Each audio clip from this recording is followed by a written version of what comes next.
Bjarmi sigur hérna í 8 leik. Hver svona fyrstu viðbrögðin?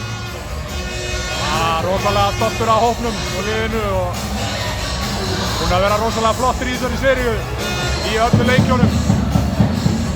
Áttum okkar svona einhverja downkafla, þeir voru svakalega fáir. Þannig að ég bara hrikalega stoltur af þeim.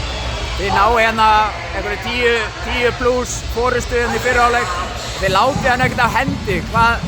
Hvað er varn? Þeir eru að halda þeim líka henni í 75 stigum. Hvað er að gerast varnarlega?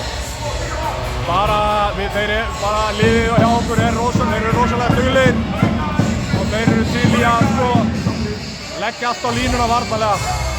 Við erum litlir, þannig að við þurfum að vinna rosalega mikið.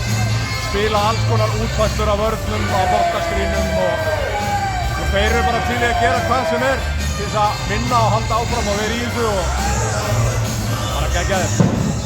En kom þetta þér óvart hvað þið voru með, þið voru nánast með Haukana í öllum þessum leikjum. Þið eru að leiða mikið af þessum leikjum.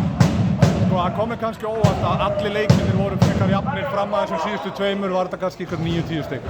En ég hélt kannski að einn leikur inn á milli myndi eitthvað springa. Annað liðið myndi vinna stórt og eitthvað svona og auðvitað var alltaf líkurnar meiri að við gætum sprungið. Við erum það ungir og óreyndir. Flestir strákar hafa aldrei unnið leik í úrslitakeppni áður sko. Þannig að já, kom mér svona óvart að hluta til en það kom mér ekkert á óvart að við getum unnið það sko. Við vorum alveg á því að það lið sem við myndum fá í fyrstu umferð væri bara óheppið því að við vorum alltaf að verða betri og betri.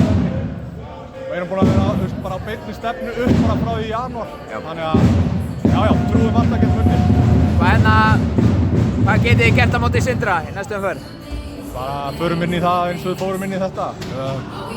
Annað mjög sterkt lið, við erum að fá lið í öðru og þriðja þá í fyrstu 2 umferðunum. Við förum bara inn í þetta eins og við fórum inn í þessa seríu, bara reynum að setja upp solid gameplan og fylgja því eins og við getum. Snill, til hamingju.